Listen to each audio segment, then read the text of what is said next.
Vais-je réussir? C'est la question qu'on se pose tous quand on s'engage dans une aventure, quand on démarre un projet ou quelque chose. On peut avoir tendance, le mental qui veut toujours nous mettre en sécurité, à essayer de se raccrocher à des choses pour nous rassurer, comme par exemple un taux de réussite ou des facteurs bien précis qui nous assurent de ne pas pouvoir échouer, tels que des garanties. Sache bien que la réussite, c'est individuel et subjectif. C'est-à-dire que tu dois mettre tes critères à toi. Aujourd'hui, les écoles peuvent tout à fait baisser le niveau demandé à un diplôme pour augmenter le taux de réussite. Est-ce que c'est un gage de qualité? Est-ce que ça veut dire que les élèves sont plus légitimes? Je ne crois pas.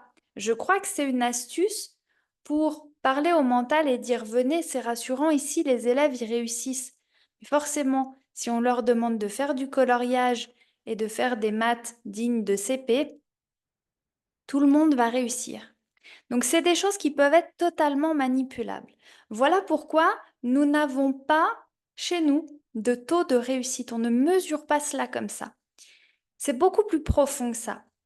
Chacun est en évolution perpétuelle. Si tu regardes un arbre dehors, et la réponse est toujours dans la nature, il est constamment en train de grandir. Et il va produire les fruits par rapport à là où il en est maintenant. Mais il sait que bien sûr, la saison d'après, il sera encore plus grand et encore plus grand. Et il sait aussi qu'à des moments, il n'y aura pas de fruits. Et c'est OK. Et bien, tu vois, l'humain, c'est pareil. Nous, ce qu'on enseigne chez DM Home Styling, c'est aujourd'hui, tu es déjà plus compétent et plus qualifié que d'autres personnes. C'est obligé. Donc, tu peux déjà faire quelque chose avec ce que tu as. Et au fur et à mesure, toi, tu vas t'enrichir et tu vas compléter ça.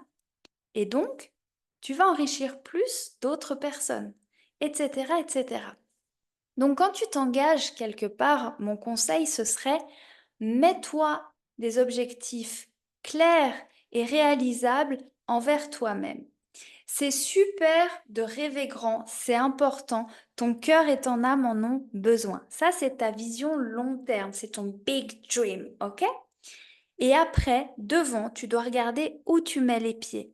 Et savourer chaque victoire est la clé. Moi, typiquement, je me mets des objectifs d'action parce qu'il y a des choses des fois qui sont totalement aléatoires. C'est pour ça que je ne peux pas parler de réussite de mes élèves, parce qu'une réussite dans un programme d'accompagnement, elle se crée à deux. C'est-à-dire qu'il y a bien sûr ce qu'on délivre, le contenu, l'outil, mais il est fourni sans les piles, comme dirait un de mes amis. C'est-à-dire que c'est l'étudiant lui-même qui va en faire quelque chose. Si l'étudiant il vient avec sa motivation, avec un désir ardent, avec sa conviction qu'il va y arriver, s'il met tous les moyens en place, clairement, il va atteindre ses propres objectifs. Et une autre personne qui aura peut-être plus de bagages, qui aura peut-être des choses plus compliquées à régler sur le chemin, qui aura peut-être plus de difficultés sur certaines choses, eh bien, il va avoir des résultats différents.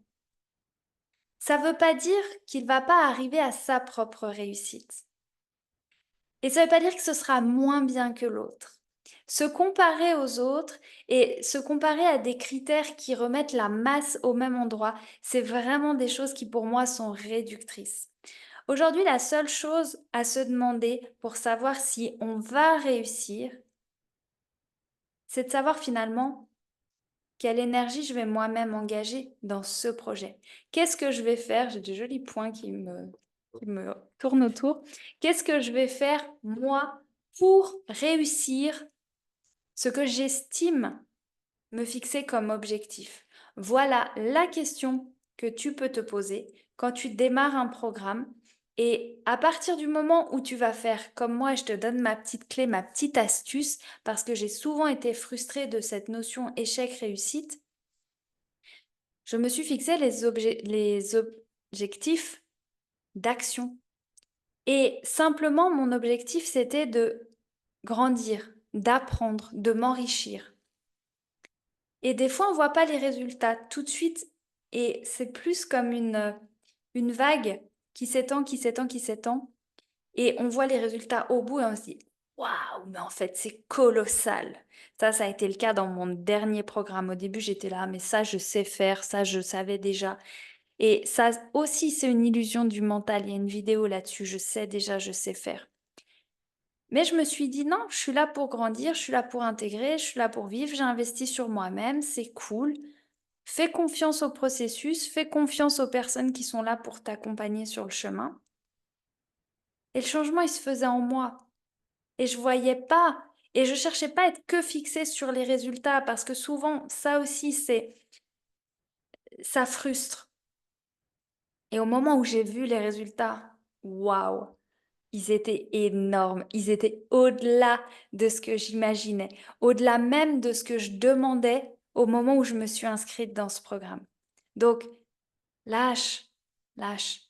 Recentre-toi ici. Sache que de toute façon, tu vas apprendre des expériences, tu vas t'enrichir, tu vas découvrir des choses, tu vas rencontrer des gens, tu vas te confronter à toi-même, ce qui va forcément illuminer des parts qui étaient bloquées en toi et te faire évoluer. Yes, dans tous les cas, c'est un taux de réussite énorme. Allez, j'espère que cette vidéo, elle va t'aider à lâcher un des blocages qu'on a souvent et qui est une simple, pure illusion de notre mental qui essaye de se rassurer. Or, tu n'as pas besoin de ça.